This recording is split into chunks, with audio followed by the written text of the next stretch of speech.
এটাই হচ্ছে আমাদের প্রিয় নবী হযরত মুহাম্মদ সাল্লাল্লাহু আলাইহি ওয়াসাল্লামের সেই জন্মভূমি প্রিয় মক্কা নগরী। আসসালামু আলাইকুম, সবাই কেমন আছেন? আবারও চলে আসলাম প্রিয় মক্কা নগরীতে ঘোরার জন্য। কাজের ফাঁকে সময় পেলে আমি চলে আসি মক্কা নগরীতে ঘোরার জন্য, সাথে আপনাদেরকেও নিয়ে আসি আমার এই ভিডিওর মাধ্যমে। কার কেমন লাগে জানি না আমার ভিডিওটা। আমার প্রত্যেকটা ভিডিওর মাধ্যমে আমি মক্কাকে তুলে ধরার চেষ্টা করি আপনাদের মধ্যে। মক্কার অপূর্ব সৌন্দর্য একলা একলা উপভোগ করব, এটা নিজের কাছে স্বার্থপর বলে মনে হচ্ছে নিজেকে নিজেই। তাই ভিডিওর মাধ্যমে আপনাদেরকেও মক্কা দেখার সুযোগ করে দিলাম। চলুন ঘুরে দেখি পুরোটা মক্কা।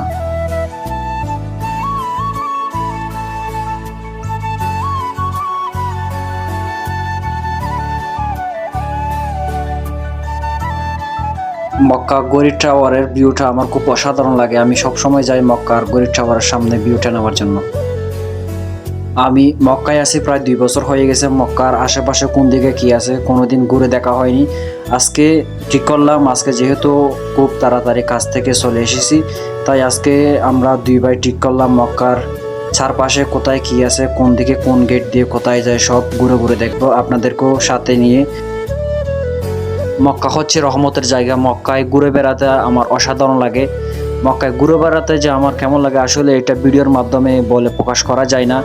একজন মানুষের যতই মন খারাপ থাকুক না কেন, মক্কায় যদি সে 10 মিনিট ঘুরে বেড়ায় তার মনটা এমনিতেই ভালো হয়ে যাবে। মক্কায় যে এত রহমত আসলে এটা বলার মতো না। দেখতে পাচ্ছেন নীল পোশাকধারী হেরামের কর্মীরা, বাংলাদেশি পাকিস্তানি ভাইয়েরা, তারা সবাই হেরামের কাজে নিয়োজিত রয়েছে। মক্কার কাজে নিজেকে নিয়োজিত রাখা আসলে একটা সৌভাগ্যের ব্যাপার। সবাই এই কাজ সহজে পায় না। দূর থেকে মক্কার গড়ি টাওয়ারের ভিউটা খুবই অসাধারণ লাগে দেখতে। সকলেরই মূল আকর্ষণ, মূল ভিউটা হচ্ছে মক্কার এই গড়ি টাওয়ারটা। তো বন্ধুরা, সবাই ভিডিওটি দেখতে থাকুন। আপনাদের জন্য আমি নতুন নতুন ভিডিও নিয়ে আসব। আপনাদের জন্য এত কষ্ট করে ভিডিও নিয়ে আসি, সেই জন্য হলেও আপনারা ভিডিওটিতে একটি লাইক করে দিন। আপনাদের জন্য পরবর্তীতে ভালো ভালো ভিডিও আপডেট আনার জন্য চেষ্টা করব ইনশাআল্লাহ।